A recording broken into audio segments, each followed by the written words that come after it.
Bonjour, j'ai la grande joie de vous présenter plusieurs extraits de ce livre de Marc Brazzi, 365 jours de guérison. Ce sont des méditations qui reposent sur des versets bibliques. Moi, je vous encourage à vous asseoir avec moi, faire une pause un petit peu dans la journée et méditer ensemble sur des vérités qui vont vous encourager et qui procureront même la guérison dans votre corps, qui vous apporteront la paix. Je vous dis donc bonne méditation, que Dieu vous bénisse. C'est avec plaisir que je vais vous conduire dans cette méditation extraite du livre de Marc Brazzi, 365 jours de guérison. Le titre aujourd'hui est « Rechercher la guérison, pas la sympathie ». Notre texte biblique, Hébreux 10, 23. « Retenons fermement la profession de notre espérance, car celui qui a fait la promesse est fidèle. » Notez que ce verset dit de retenir fermement la profession de votre espérance, de votre foi dans une version anglaise. Réfléchissez. Si vous devez retenir fermement une chose, cela implique qu'elle peut vous échapper. Oui, dans la vie, quelques efforts sont souvent nécessaires pour retenir fermement la confession de la foi.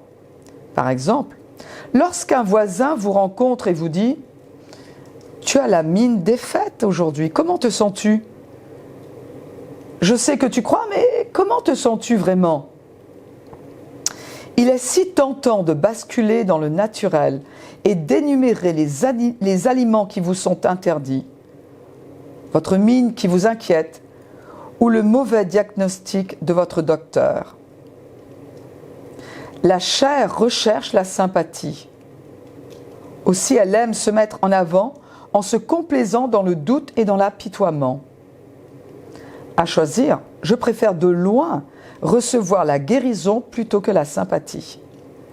La sympathie réconforte quelques secondes, alors que la guérison réconforte sur le long terme. Je pourrais m'attacher à tous mes symptômes. Je vais relire cette phrase. Je pourrais m'attacher à tous mes symptômes et recevoir la sympathie, mais je préfère bien plus m'attacher fermement à ma confession de foi et obtenir des résultats probants. Un choix que nous avons à faire. Un nous maintient dans l'esclavage, pour de bon dans le confinement de la maladie, et l'autre qui nous propulse vers la liberté. Je vous invite à déclarer votre foi en répétant ce qui suit. Jésus a fidèlement guéri tous ceux qui sont venus à lui avec foi. Jésus a fidèlement guéri tous ceux qui sont venus à lui avec foi. Il est le même aujourd'hui. Je m'attache fermement à ma confession de foi. Et je déclare que je suis guéri parce que Dieu est fidèle pour tenir ses promesses. J'espère que vous avez été grandement encouragés en entendant ces méditations et que cela vous a amené à réfléchir, à remettre des priorités en place, à vous lancer par la foi, à faire confiance en Dieu et que vous êtes encouragés à lire davantage de la parole de Dieu. Il va y avoir plus de ces vidéos qui vont être mises en ligne, donc guettez-les. Et puis, ne gardons pas ces vérités pour nous, partageons-les avec des amis, de la famille, des gens qui sont peut-être isolés, d'autres qui sont malades, d'autres qui doutent, d'autres qui n'aiment pas Dieu même. Mais partageons la vérité de l'Évangile parce qu'elle est éternelle. Que Dieu vous bénisse abondamment.